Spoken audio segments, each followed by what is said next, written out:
আজকে আমি বানাবো সিলভার মাছের ঝিঙে কাসুন। এটা কাসুন্দি দিয়ে বানাবো।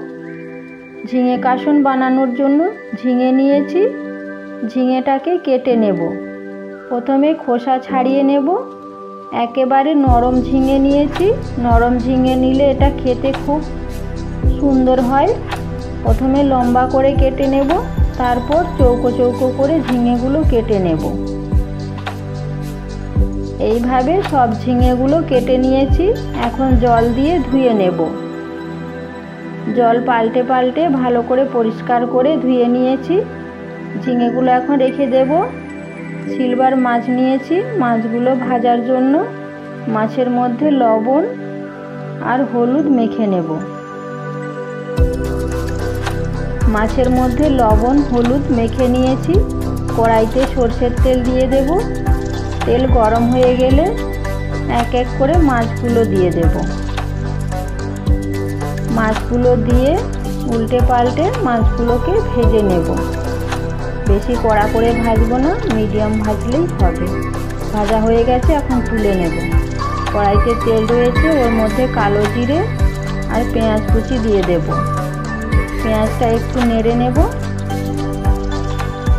তারপর ঝিঙেগুলো দেব। ঝিঙেগুলো দিয়ে আবারও একটু নাড়ব।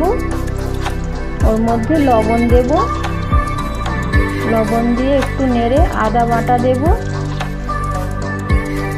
হলুদ গুঁড়ো দেব, লঙ্কার গুঁড়ো দেব।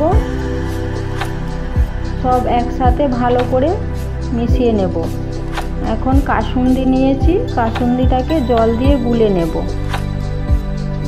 জল দিয়ে গুলে নিয়ে ঝিঙের মধ্যে ঢেলে দেব।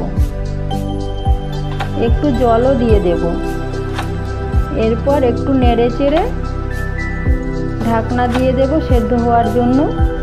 কিছুক্ষণ পর ঢাকনা খুলে দেখব ঝিঙেগুলো সেদ্ধ হয়েছে কিনা। ঝিঙে ভালোভাবে সেদ্ধ হয়ে গেছে। এখন ভেজে রাখা মাছগুলো ঝোলের মধ্যে দিয়ে দেব। মাছগুলো দিয়ে একটু নেড়ে দেব আর কিছুক্ষণ ফুটিয়ে নেব। কিছুক্ষণ ফুটিয়ে নেওয়ার পর ঢেলে নেব। তৈরি হয়ে গেল আমার আজকের একটা দারুণ রেসিপি সিলভার মাছের ঝিঙে কাসুন।